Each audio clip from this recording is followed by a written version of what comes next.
ఎక్కడైనా శాసనసభ పవర్ఫుల్. చట్టసభలకు నేరుగా ఎన్నికైన ఎమ్మెల్యేలు అక్కడుంటారు.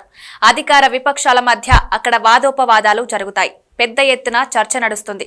కానీ ఏపీలో పరిస్థితి అందుకు విరుద్ధం. ఇక్కడ శాసనసభ ప్రస్తుతం చిన్నబోయింది. అసెంబ్లీలో మండలి పవర్ఫుల్ గా మారింది. అక్కడ పరిస్థితి నువ్వా నేనా అన్న పరిస్థితిగా ఉంది. శాసనసభలో విపక్షం నామమాత్రం కాగా మండలిలో అధికార పక్షం కంటే విపక్షానిదే బలం. అందుకే అక్కడ పవర్ఫుల్ వాయిస్ వినిపిస్తోంది వైసీపీ.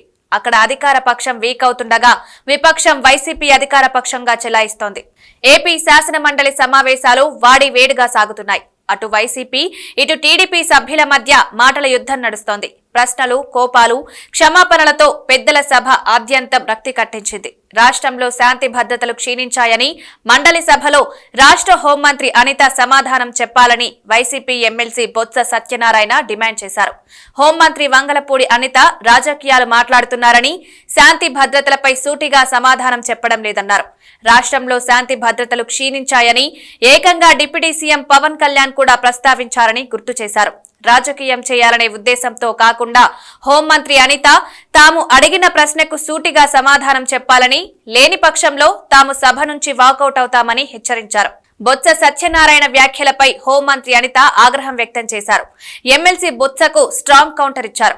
వాళ్ళు చేసిన దౌర్భాగ్యాలు, వాస్తవాలు సభలో వినే ఓపిక లేక వాకౌట్ చేస్తున్నారని మండిపడ్డారు. నిజంగా దమ్ముంటే బొత్స నిల్చోవాలని, ఆయన ప్రతి ప్రశ్నకు సమాధానం చెబుతానని ఆమె వ్యాఖ్యానించారు. సభలో అనిత చేసిన వ్యాఖ్యలపై శాసన మండలి చైర్మన్ కొయ్యే మోషన్ రాజు అభ్యంతరం వ్యక్తం చేశారు.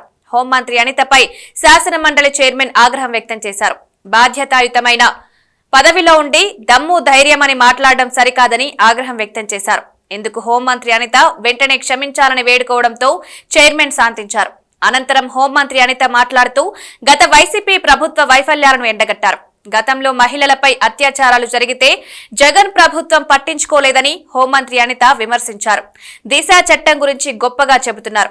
అసలు ఆ చట్టం ఉందా? దిశ యాప్ చట్టం పనిచేస్తే మహిళలపై అఘాయిత్యాలు ఎందుకు పెరిగాయి? ఉన్న నిర్భయ చట్టాన్ని వదిలేసి లేని దిశ చట్టాన్ని తీసుకొచ్చారు. కూటమి ప్రభుత్వ హయాంలో మహిళలపై అసభ్యంగా ప్రవర్తించిన వారిని అరెస్టు చేస్తున్నాం. ముచ్చుమర్రి ఘటనలో బాలికను గుర్తించడానికి సమయం పట్టింది.